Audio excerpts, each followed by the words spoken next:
Terjadi bapak jasmani kita adalah kedua orang tua kita, bapak roh kita adalah Rasulullah dan para guru kita.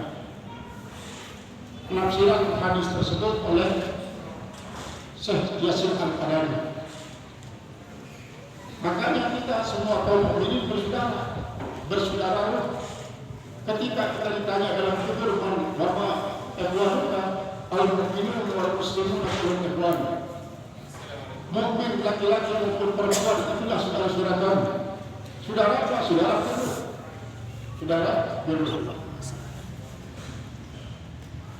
Bukan saudara sekandung yang ditanyakan, bukan. Dari saudara roh.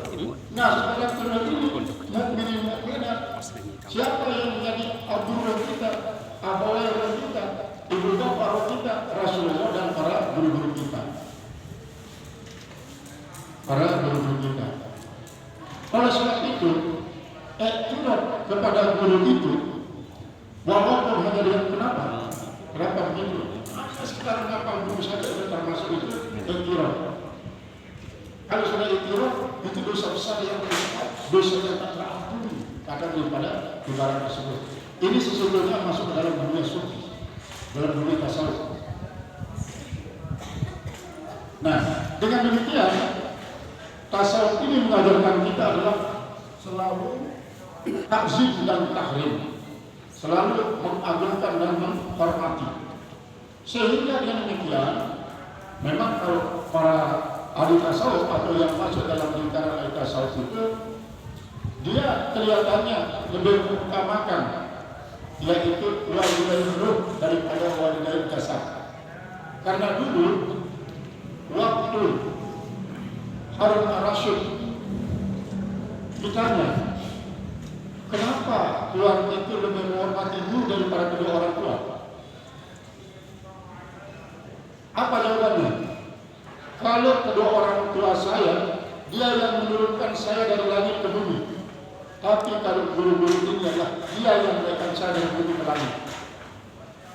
Nah, oleh sebab itu, memang kalau kita pikir benar apa dikatakan oleh Syekh Yasin Al-Qadani itu, walidain itu seperti walidain jasad, walidain ruh. Walidain jasad adalah ayah dan ibu kita, kemudian walidain ruh adalah Rasulullah dan para ulama, para guru kita. Ini mempunyai fungsi yang sangat-sangat. Maka kata-kata al-jannatul tahta aqdamil ummahat, tahta aqdamil ummahat, surga itu berada di bawah telapak kaki para ibu. Para ibu ini sendiri dari itu juga tahta aqdamil ummahat, yaitu ummahat fil jasad dan ummahat fil arwah. Tetapi para sufi sangat menonjolkan para gurunya.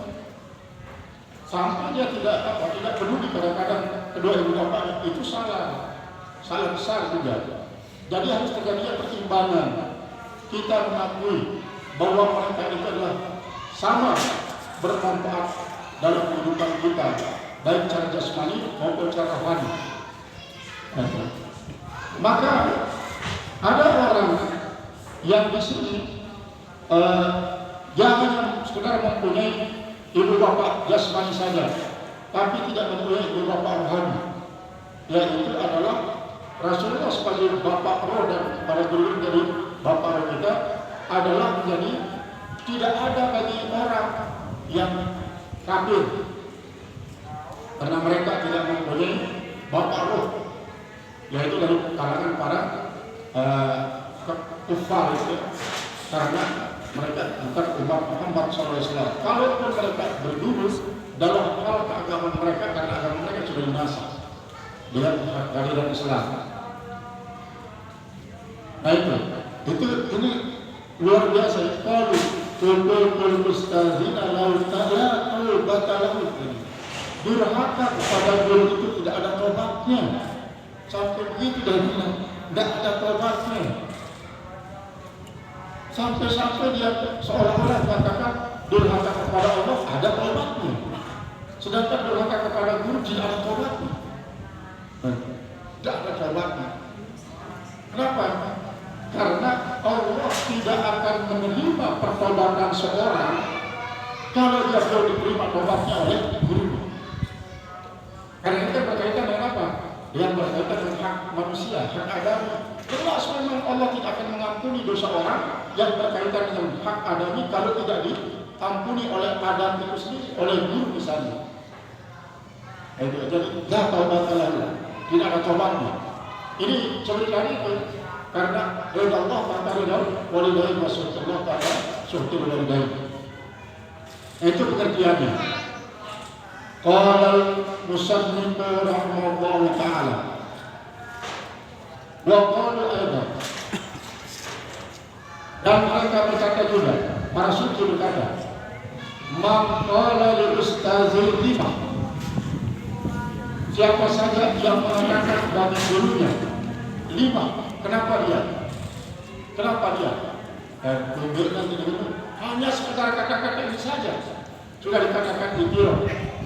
Lima, la yuflihu, dia tidak akan bisa mendapatkan kemenangan.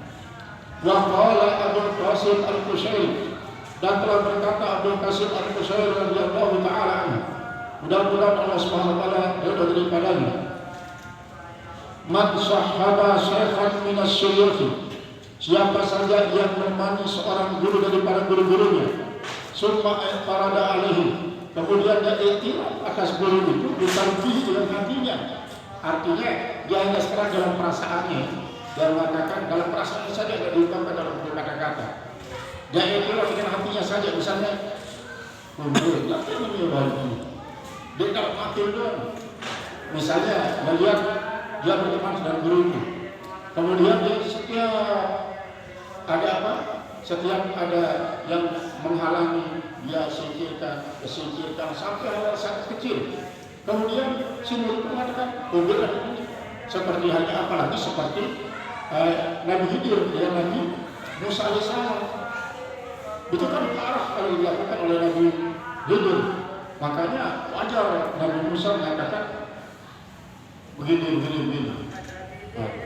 Tetapi ini kalau ada misalnya menyertai guru ini, maksudnya masih kita sedang berguru kepada seorang guru. Kemudian ada perbuatannya yang mungkin melanggar hukum sekalipun.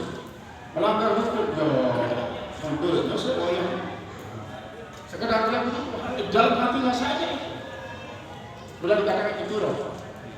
Nah disitulah tasawuf ini sangat-sangat licin, sangat-sangat lembut, sehingga kita akan kalau terjadi memang, kalau mungkin kata-kata bisa dikatakan, tapi hati ini gimana?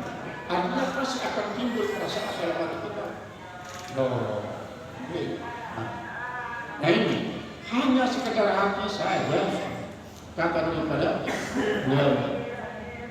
Bahkan nakabo adas syahbati, maka sesungguhnya dia telah melanggar perjanjian pertemanan. Wajibat alaihi taubatu, wajib atasnya bertobat. Wa in baqiya min ahli syirk, dan jika dia tetap termasuk dalam golongan orang yang sulit sedang berjalan. Itu.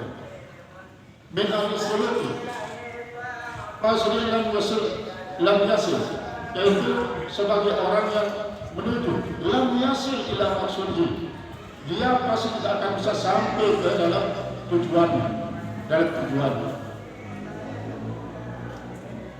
Cuma kadang-kadang gini, seringkali kadang-kadang orang melupakan hal ini ketika dia berpindah dalam perguruan. Makanya dalam ternyata itu tujuannya para mursyid yang melarang para muridnya itu untuk jangan berguru tempat lain, cukup satu saja. Karena apa? Yang dikhawatirkan seperti itu. Ini gurunya semuanya. Masih mampukah dia mengakomodir semua yang dilakukan oleh guru-gurunya yang sudah ditinggalkan itu? Atau dia akan fokus kepada seorang guru dan melupakan guru-guru yang sudah memberikannya ilmu sekian banyak.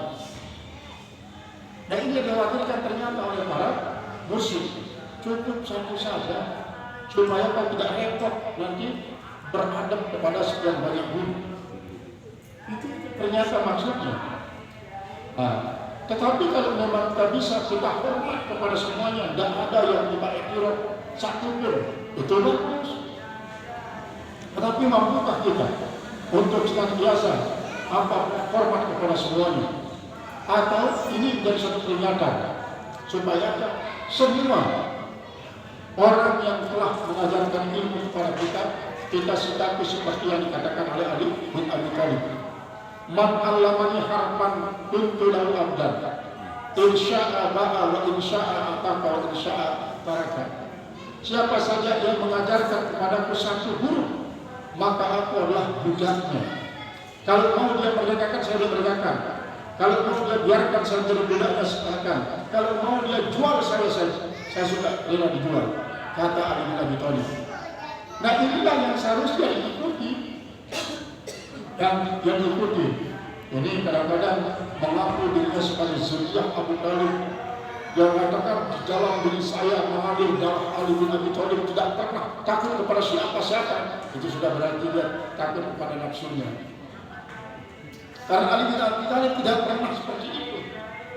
Tidak pernah Ali bin Abi Thalib seperti itu. Walaupun dia akan tebas kepala musuhnya Muawiyah, tapi kalau ada emosi dalam hatinya dia tidak jadi. Ini kadang-kadang berteriak-teriak, ini dalam diri saya mengalir darah Ali bin Abi Thalib. Ali bin Abi Thalib tidak pernah takut kepada siapapun. Begitu juga saya, dia bilang. Itu jadikan sebagai alasan untuk menentang kebenaran. Itu namanya batrul haq wa ghamdul khalqi. Itu namanya orang takabur. Dia menentang kebenaran dan dia meremehkan orang lain. Ini adalah merupakan suatu ajaran yang terlalu jauh daripada ajaran Rasulullah SAW.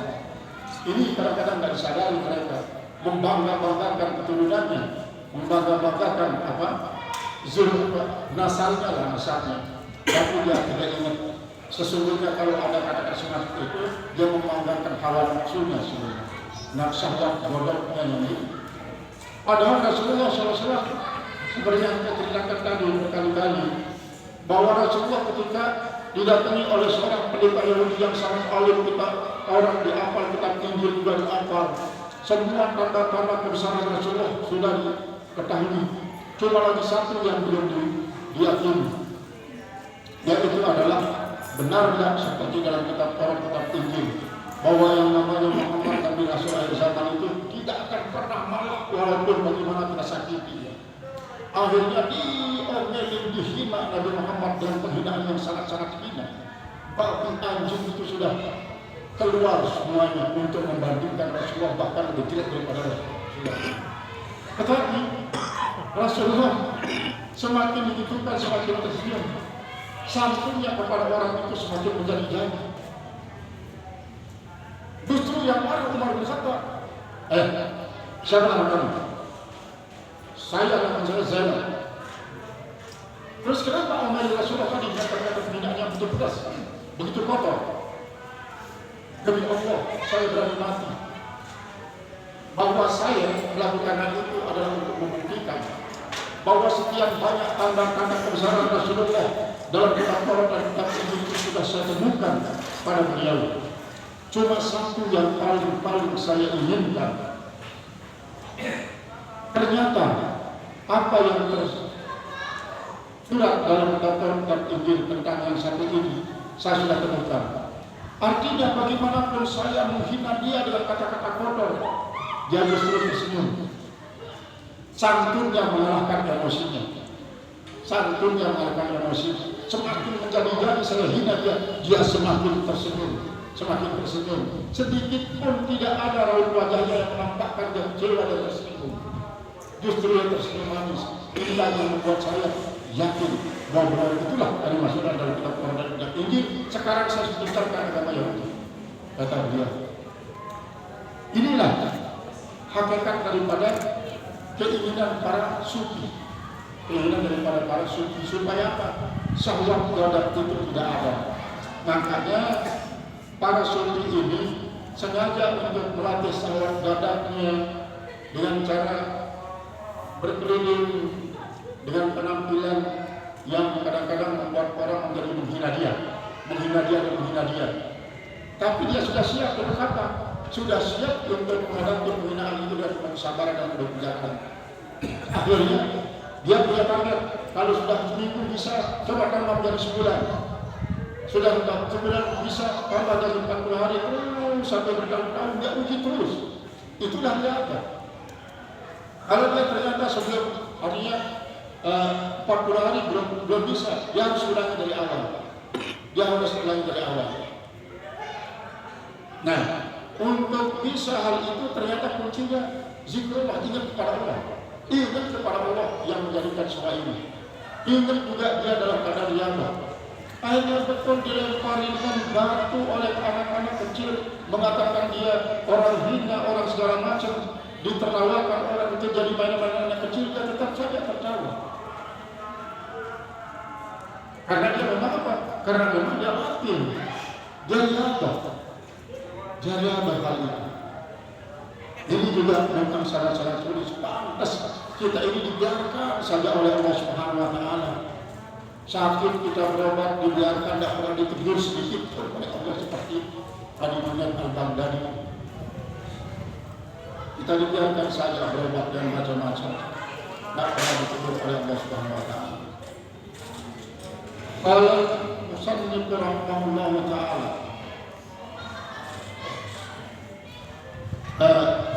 Falya'lam, maka hendaklah dia tahu, anna mujibah hadihi, bahwasanya yang mewajibkan terdindingnya i'tiradun khamilun qalbahu atau i'tiradun khamilun qalbihi, yaitu adalah i'tirad yang membuat kacau hatinya.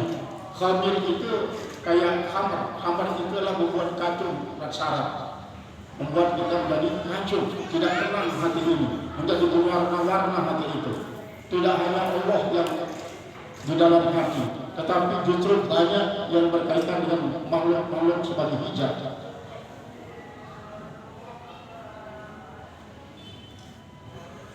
Min ba'di suyuhi, yaitu khamilul qalbi min ba'di suyuhi, yaitu suatu i'tirad yang membuat kekacauan hati daripada sebagian daripada guru-gurunya. Dia tidak begitu hormat, tidak begitu berakhlak pada gurunya. Tiba di awqati pada sebagian waktunya. Ini kan ini yang sesungguhnya memang perlu kita sosialisasikan. Saya ingat apa yang dikatakan oleh Pak Kades Haji Abdul ketika dia sambutan dulu di sini. Yang mengatakan apa? Sedikit saja anak santri dipukuli oleh gurunya, naik polisian, dan melapor pada polisi. Nah, jadi hal ini kadang-kadang tidak berlaku bagi para sufi. Tidak berlaku bagi para sufi untuk apa? Memarahi, membenci atau kecewa terhadap guru yang menyakiti anak-anaknya di pondok atau di sekolah di madrasah. Tidak berlaku bagi para sufi. Jangankan seperti itu, seperti Syekh Abdul Qadir Jailani ketika dia diserahi seorang murid dari anak orang kaya yang setiap minggu dibawakan ayam jantan yang besar untuk menjadi sayurnya di pondok, tapi semua dimakan oleh dia dan dikasih anak ini. Akhirnya ada orang setimeng kepada beliau, dilaporkanlah perilaku dia ini kepada si wali santri. Lalu si wali santri itu ngomel kepada siapa? Kepada Syekh Abdul Qadir Jailani. Dia mengatakan, saya kira tidak begini kelakuan daripada seorang syekh. Rakus semua yang dikirimkan anak saya, dia yang makannya. Bagaimana mungkin anak saya tidak kurus semacam ini? Ternyata anak saya dikasih sisa-sisa oleh gurunya. Terus orang tua itu dikasih pengertian, tak ngerti-ngerti karena sudah masuk oleh setan, apalagi setan ini dengan manusia yang masuk-masuki manusia yang anti Akhirnya Pak, dikumpulkanlah tulang belulang dari para ayam tersebut, ditumpukkan oleh Syekh Abdul Qadir Al-Jalani. Akhirnya dihitung itu tulang belulang, maka berapa banyaknya ayam yang sudah dikirim ini, semuanya kembali. Lalu ayam jantan yang sudah disembelih dan dimakan oleh dia ini, dia mengucapkan kalimat syahadat dalam mengkono itu, asyhadu an la ilaha illallah wa asyhadu anna muhammadar rasulullah wa anna sayyidina Abdul Qadir Jailani waliyullah. Barulah peperangan orang. Saya melakukan hal ini untuk menguji anak kita ini. Kalau nanti dia sudah jadi pulang, maka dia akan melebihi apa yang dikirimkan oleh ibu kepada dia, lalu yang saya makan dia. Tapi karena sekarang ini ibu sudah iktiraf terhadap apa yang saya lakukan sebagai ujian kepada ibu, maka anak ibu tak akan bisa menjadi apa-apa. Maka daripada sebesar dari jalan, tak bisa jadi apa-apa. Bawa pulang. Karena ini sudah berusaha iktiraf, karena dosa